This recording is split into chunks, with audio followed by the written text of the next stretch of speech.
Hello, this is Ancient Greek Life by me. So, what time period did ancient Greek civilization occur? So, it started in 800 BC and ended in 146 BC. It fell to the Romans.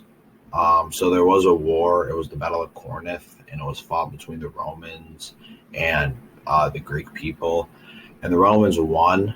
This led to Carthage being destroyed and the Romans taking over it.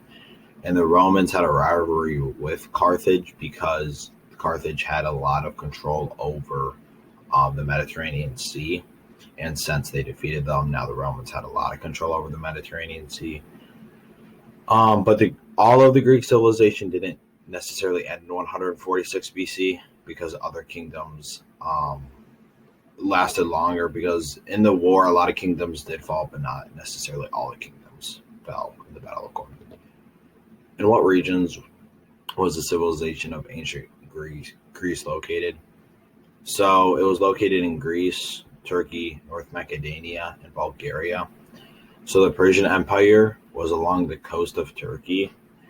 Athens, Sparta, Corinth, and Thebes were all in Greece.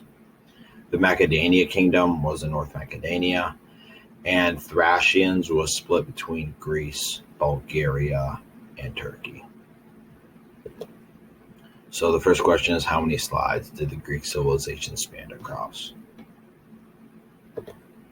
So how did the structure of the land affect ancient Greek society and culture?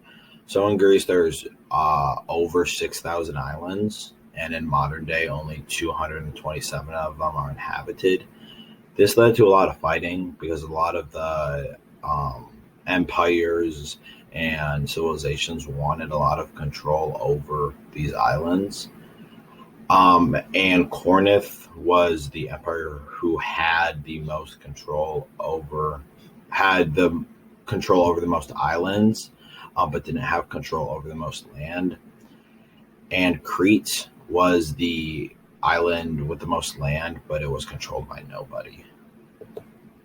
So how are social classes determined and how are basic rights awarded? So the four main social classes are Athens, the metics, the freedmen, and the slaves. How do you get in a certain class? So Athens were people who were actually born in Athens. The metics were people who were not born in Athens but came to Athens. Freedmen were people who were slaves, who at one point were slaves, but got freed somehow, and now they're freedmen. And slaves were just people who were slaves. And can you move up in the classes? Yes, you can. If the only class you can move up in is slaves, if you somehow get freed, you can turn into a freedman. So the second question is, how many social classes were there? So what was the typical ancient Greek diet? What foods were the main staples of ancient Greece?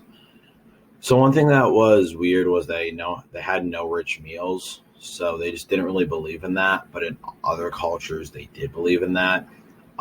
They had two meals a day, one in the morning, one at night, and it consisted of bread, vegetable broth, fruit, wine, olives, olive oil, and honey were very common foods. Weird rules about food. So some weird rules was that fish was considered a delicacy and was very sacred. As well, if there was no meat that was being put out, they would eat cheese instead of that. So what type of clothing did ancient Greek people typically wear?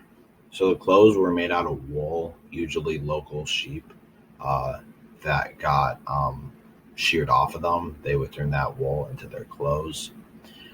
So since the inland climate was very severe, men and women wear cloaks, banded leg coverings, and capes with a point on top.